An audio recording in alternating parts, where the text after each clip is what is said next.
কখনো বা দালাল চক্রের হাতে পড়ে টাকা কিংবা সময় দুটোই অপচয় করি। রেলের তৎকালীন টিকিট বুকিং সম্পর্কে কয়েকটা বিষয় আমাদের জানতে হবে। প্রথমত, এই তৎকালীন টিকিট আমরা তিনভাবে বুক করতে পারি: রেলের রিজার্ভেশন কাউন্টার থেকে, আইআরসিটিসির যারা এজেন্ট তাদের কাছ থেকে, অথবা নিজেরাই। আইআরসিটি ছাড়াও আরও অনেক থার্ড পার্টি অ্যাপ রয়েছে যেখান থেকে রেলের তৎকাল টিকিট বুক করা যায়। সেক্ষেত্রেও আইআরসিটিসির অ্যাকাউন্ট থাকতে হবে। কিভাবে নিজের নামে আইআরসিটিসির অ্যাকাউন্ট করতে হবে এই নিয়ে পরে একটা ডেডিকেটেড ভিডিও শেয়ার করব। আজকের ভিডিওতে শেয়ার করব রেলের তৎকাল টিকিট এবং প্রিমিয়াম তৎকাল টিকিট আপনারা কিভাবে নিজেরাই করতে পারবেন। এবার বলি তৎকাল কিংবা প্রিমিয়াম তৎকাল টিকিটের বুকিং টাইম নিয়ে। যেদিন ট্রেন ছাড়বে তার আগের দিন ঠিক সকাল 10টার সময় শুরু হবে এসি ক্লাসের টিকিট বুকিং এবং বেলা 11টার সময় শুরু হবে নন এসি ক্লাসের তৎকাল টিকিট বুকিং। তবে এই প্রিমিয়াম তৎকাল টিকিট কোটা সব ট্রেনের ক্ষেত্রে থাকে না। তৎকাল কোটা কিছু কিছু স্পেশাল ট্রেনের ক্ষেত্রে থাকে না। আর ফার্স্ট এসি বা এসি ফার্স্ট ক্লাস বুকিংয়ের ক্ষেত্রে তৎকাল কিংবা প্রিমিয়াম তৎকাল দুটোর একটারও সুবিধা নেই। তৎকালীন টিকিট সংক্রান্ত কয়েকটা দরকারি তথ্য। তৎকালীন টিকিটের খরচ সর্বনিম্ন 30% হতে পারে টিকিটের বেস ফেয়ারের থেকে। কতগুলো তৎকাল টিকিট একদিনে বুক করতে পারি? আইআরসিটিসির ইউজার আইডি আধার ভেরিফাই করা থাকলে একদিনে একটা আইডি থেকে সেম পিএনআরে আপনি 4টে তৎকাল টিকিট বুক করতে পারবেন। ডিফারেন্ট জার্নির ক্ষেত্রে পিএনআর নম্বর আলাদা হলে একটা ইউজার আইডি থেকে সেম আইপি অ্যাড্রেসে একদিনে ম্যাক্সিমাম 2টো তৎকাল টিকিট বুক করা যায়। 4টে তৎকাল টিকিট বুক করতে হলে সেক্ষেত্রে 2টো স্মার্টফোন কিংবা একটা স্মার্টফোন আর একটা ল্যাপটপ কিংবা ডেস্কটপ ইউজ করে নিজের ইউজার আইডি দিয়ে একদিনে 4টে আলাদা আলাদা তৎকালীন টিকিট করতে পারেন। কনফার্ম তৎকাল টিকিট ক্যান্সেল করলে কোনো রকম রিফান্ড আসে না। আর তৎকাল টিকিট যদি কনফার্ম না হয় সেক্ষেত্রে টিকিট অটোমেটিক ক্যান্সেল হয়ে গিয়ে টাকা আপনার রিফান্ড চলে আসবে, তবে সার্ভিস চার্জ কিছুটা কেটে নেওয়া হবে। তৎকালীন টিকিট নিয়ে ট্রাভেল করার সময় সচিত্র পরিচয়পত্র অবশ্যই রাখতে হবে। কিভাবে জানবো কোন ট্রেনে কতগুলো তৎকাল টিকিট রয়েছে? ধরে নিলাম আগামীকাল আমি হাওড়া থেকে বালেশ্বর যাব।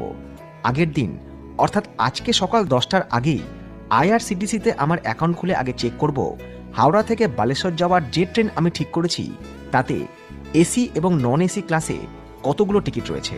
কোটার ক্ষেত্রে প্রথমে আমি সার্চ করব প্রিমিয়াম তৎকাল কোটা দিয়ে। আমি আগেই বলেছি প্রিমিয়াম তৎকালের টিকিটের দাম বেশি হলেও সেটা তৎকাল কোটা দিয়ে। আমি আগেই বলেছি প্রিমিয়াম তৎকালের টিকিটের দাম বেশি হলেও সেটা কনফার্ম হওয়ার চান্স বা টিকিট পাওয়ার চান্স সবচাইতে বেশি। অনেকগুলো ট্রেনের মধ্যে আমি প্রথমে সিলেক্ট করলাম ধৌলি এক্সপ্রেস, যেটাতে জেনারেল কোটাতে non AC second sitting, AC chair car এবং এসি 3 টায়ার ইকোনমি তিনটেতেই টিকিট ওয়েটিং রয়েছে। তৎকাল কোটা সিলেক্ট করার পর দেখলাম এই ট্রেনের সেকেন্ড সিটিং এবং 3 টায়ার ইকোনমি ক্লাসে টিকিট ওয়েটিং রয়েছে, আবার এসি চেয়ার কারে টিকিট অ্যাভেলেবেল রয়েছে। প্রিমিয়াম তৎকালীন কোটাতে এই ধৌলি এক্সপ্রেসের non AC second sitting, AC chair car এবং এসি 3 টায়ার ইকোনমি তিনটে ক্লাসেই সিট রয়েছে। এবারে আমরা দেখব হাওড়া থেকে বালেশ্বরের পথে আরও একটি ট্রেন ফলাকনুমা এক্সপ্রেসের তৎকাল এবং প্রিমিয়াম তৎকাল টিকিট বুকিং পদ্ধতি। আমার জার্নি হবে আগামীকাল 4 জানুয়ারি। আজকে অর্থাৎ 3 জানুয়ারির দিনে আমি এই তৎকাল বা প্রিমিয়াম তৎকাল টিকিট বুক করছি। ক্যালেন্ডারে ডেট সিলেক্ট করে নেওয়ার পর আমরা চলে আসব কোটাতে।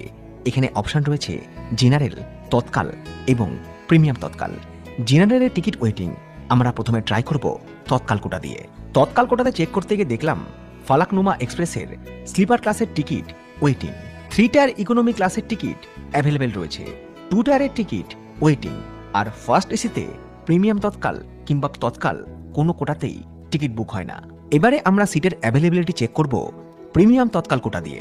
প্রিমিয়াম তৎকাল কোটাতে এই ফলাকনুমা এক্সপ্রেসের স্লিপার ক্লাসের টিকিট, 3 টায়ার ইকোনমি ক্লাসের টিকিট অ্যাভেলেবেল রয়েছে, তবে সেকেন্ড এসির টিকিট বা এসি 2 টায়ার টিকিট কিন্তু অ্যাভেলেবেল নেই।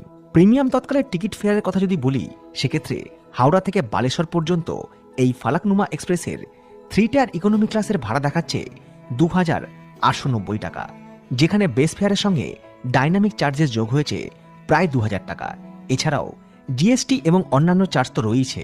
এই টিকিটটাই যদি আমি তৎকালে কাটতাম সেক্ষেত্রে আমার ভাড়া পড়তো 1090 টাকা, যেখানে তৎকাল চার্জেস ছিল 300 টাকা, এর সঙ্গে জিএসটি এবং অন্যান্য চার্জেস। এই টিকিটটাই যদি আমি জেনারেল কোটায় কাটতাম সেক্ষেত্রে আমার খরচ পড়তো 555 টাকা। বেস ফেয়ারের সঙ্গে অ্যাড হতো জিএসটি, সুপারফাস্ট চার্জেস এবং রিজার্ভেশন চার্জেস। প্রিমিয়াম তৎকাল টিকিট বুক করার সময় কয়েকটা বিষয় জানতে হবে। এই টিকিট শুধুমাত্র অনলাইনে বুক হয়। রেলের কাউন্টার থেকে প্রিমিয়াম তৎকালের টিকিট বুক হবে না। প্রিমিয়াম তৎকাল টিকিট বুকিং করার ক্ষেত্রে আরএসি বা ওয়েটিং লিস্ট টিকিট হয় না। প্রিমিয়াম তৎকাল কনফার্ম টিকিট ক্যান্সেল করলে কোনো রকম রিফান্ড আসে না। আর প্রিমিয়াম তৎকাল টিকিট বুক করার ক্ষেত্রে কোনো রকম এজেন্ট কোটা নেই। প্রিমিয়াম তৎকাল টিকিট ডাইনামিক ফেয়ার, অর্থাৎ চাহিদা অনুসারে ট্রেনের ভাড়া বাড়তে পারে অথবা কমতে পারে। তৎকাল কিংবা প্রিমিয়াম তৎকাল টিকিট বুক করার সময় বার্থ প্রেফারেন্স দেওয়া যায়। ধরুন আপনার সাইড লোয়ার কিংবা লোয়ার বার্থ পছন্দ, সেটা আপনি টিকিট বুক করার সময় সিলেক্ট করে দিতে পারবেন। কিন্তু পছন্দ মতো সিটি যে আপনার জন্য অ্যালট হবে তার কোনো গ্যারেন্টি নেই। মাস্টার লিস্ট থেকে প্যাসেঞ্জার অ্যাড করে নেওয়ার পর আদার প্রেফারেন্সে গিয়ে কনসিডার ফর অটো আপগ্রেডেশন এবং book if only confirm berth are allotted এই অপশন দুটো টিক করে দিতে পারেন। তৎকালীন টিকিট বুক করার সময় বোর্ডিং স্টেশনের পরিবর্তন করতে পারেন। ধরুন আপনি টিকিটটা বুক করলেন হাওড়া থেকে, কিন্তু আপনি উঠলেন ওই ট্রেনের যাত্রাপথে বর্ধমান বা অন্য কোনো স্টেশন থেকে। এবারে আসি পেমেন্টের কথায়। নিজেরা যখন নিজেদের আইডি থেকে তৎকাল টিকিট বুক করছেন, সেক্ষেত্রে ফাস্টেস্ট পেমেন্ট উপায় কি রয়েছে? আইআরসিটিসি অ্যাকাউন্টের মাস্টার লিস্টে আগে থেকে যাত্রীর নাম, বয়স, সেক্স এবং প্রেফারেবল বার্থ এগুলো অ্যাড করে রাখবেন। পেমেন্ট করার ক্ষেত্রে দুরকম অপশন পাবেন: debit card, credit card, net banking, wallet অথবা ইউপিআই। এক্ষেত্রে ফাস্টেস্ট উপায় ইউপিআই। পেমেন্ট পেজে যাওয়ার আগে সবকিছু আরও একবার চেক করে ক্যাপচা লিখে প্রসিড টু পেতে ক্লিক করবেন। পেমেন্ট প্রোভাইডারের ক্ষেত্রে আপনি ইচ্ছামতো প্রোভাইডার চুজ করতে পারবেন। এক্ষেত্রে আমি বেশি ব্যবহার করি পেটিএম বা ফোনপে। পেটিএম থেকে পেমেন্ট করলে কোনো রকম ট্রানজ্যাকশন চার্জেস লাগে না। পেমেন্ট সাকসেসফুল হয়ে যাওয়ার পর খানিকক্ষণ অপেক্ষা করলে দেখবেন আপনার টিকিট বুক হয়ে গেছে। তবে এই প্রসেসটা কিন্তু করতে হবে খুবই ফাস্ট। মনে রাখবেন, আপনার মতো অনেক মানুষই কিন্তু চেষ্টা করছে একই সঙ্গে তৎকাল টিকিট বুক করার। আর আরও একটা জিনিস মনে রাখতে হবে, আপনার স্মার্টফোন থেকে যখন তৎকাল টিকিট বুক করছেন, তখন অন্যান্য সমস্ত অ্যাপ্লিকেশন যেমন ফেসবুক, হোয়াটসঅ্যাপ, ইনস্টাগ্রাম এগুলো সব বন্ধ রাখবেন। আর চেষ্টা করবেন আপনি যে জায়গায় দাঁড়িয়ে টিকিটটা বুক করছেন আপনার ইন্টারনেটের স্পিড যেন ফাস্ট থাকে। আজকের ভিডিও যদি আপনার কাছে হেল্পফুল মনে হয় তাহলে অবশ্যই এই ভিডিও একটা শেয়ার করবেন। আরও নতুন নতুন ভিডিওর আপডেট পেতে ফলো করবেন